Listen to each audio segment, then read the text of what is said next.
Here we are, part two. This one's going to be more focused on clutch kicks, handbrakes, and doing feints.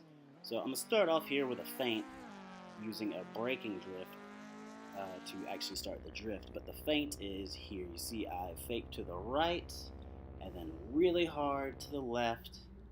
A little bit of brake. Transfers the weight forward, allowing the rear to slide out and then back on throttle. And you'll see that I have to pull the handbrake, slow down a little bit, and then drop it down to second gear to keep the drift going because the corner gets a little tighter, so you need a little less speed. But essentially, for the technique is you want to turn out away from the corner and then back in, and then keep the drift going. And that turn out and in is what upsets the weight of the car, initiating the drift. Alright, so this next corner here, I'll be using a turn-in to initiate the drift. You see there's no handbrake, really no brake, and a just really hard turn-in that got the car to initiate the drift. Then you'll see me cut the wheel right kind of hard, and me doing that, fighting against the car a little bit. And what that allows is the weight transfer. So when I cut it right really hard, a little bit further past where the car was settling in the drift, that gets the car to turn the opposite way. See, boom. And then I'm just using the brake to really just stay off the wall there to control my speed. Here we go with another feint, slight turn out, hard turn back in, and then there you go. That's the drift, that's the feint. And then the handbrake drag here to help me get down on a good line so I can hit this corner here, which is a little slower. But it's not the point. Here we go. Feints, turn right, turn left, super hard in, and then control the drift. And the handbrake is just me controlling the drift, not really part of the entry. And so you can see the feint is pretty simple. Just a turn out, turn in, and keep the drift going as you would any other drift. Here's a handbrake. I use a really more turn in there, but I got on the handbrake, which locks up your rear wheels, and it's going to slow you down a lot, which is why you shouldn't use handbrake necessarily so much like I do.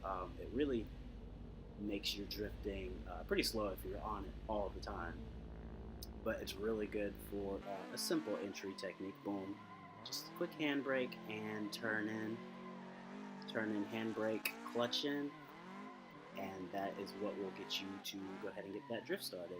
You'll see it again here. I believe this corner coming up, I straighten up and then do another handbrake entry. So turning in, handbrake on, braking just to control the speed there, and then letting the car start the drift and back on throttle in order to push it through the corner. Really simple though. I would definitely say that the handbrake is probably one of the easiest techniques to master, hands down, just because it's one of the slower techniques of the bunch. Here you'll see, boom, clutch kick. This is a clutch kick.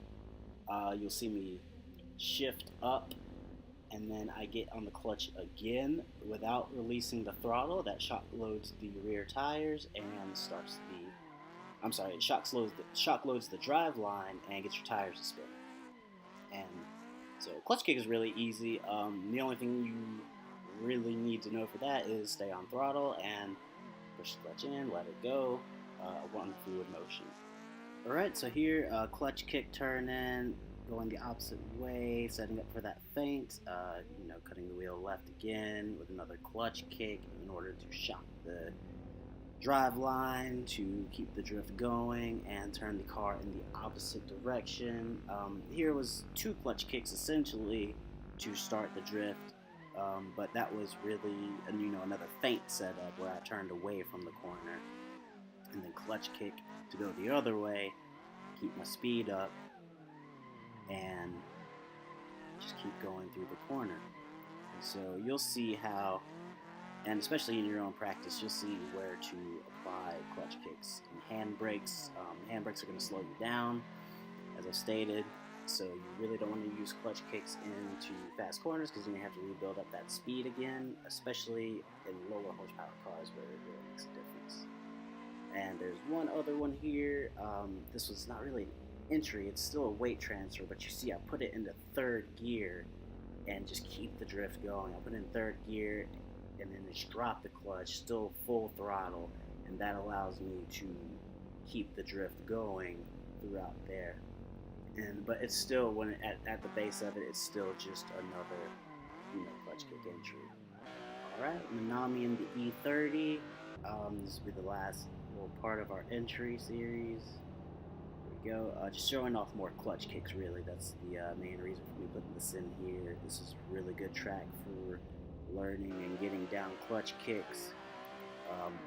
Really good for clutch kick entries into the start of the track, and then after that, the rest of it is it's a high-speed section to a low-speed hairpin to a mid-speed exit.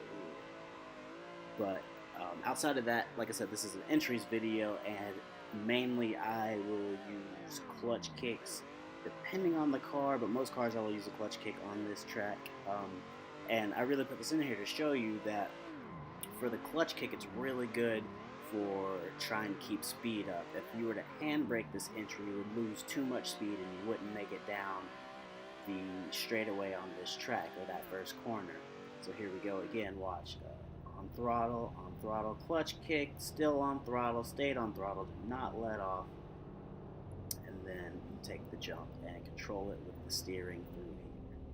So it's all simple, it's all generally the same. It's pretty straightforward. As far as watching people, I try to put wheel cams up so you can see what I do as well. I used to watch a lot of Spitzy's videos before I had my wheel and when I first got it. He has really good steering and pedal technique, I've always felt, and that's where I derive a lot of mine from. Also check out Wet Fingers. He has a video on wheel setup. If you have a Logitech G920, I believe he has a video about setting up your G920 as well. And but if you want to see some real life driving and really good techniques to learn from, I recommend a lot of hot version Toge battles or their drift events, best motoring, all of that. It's really good. I watched a ton of Kichi Tsuchiya's driving, Max Lorido, Taniguchi, all really good drivers, and Kazama, can't forget Kazama. They all have such good technique, and it's really good to watch them drift as well. So definitely recommend checking them out, and that should be it for this video. Let me know what you guys want to see next. And appreciate you guys tuning in. Thanks.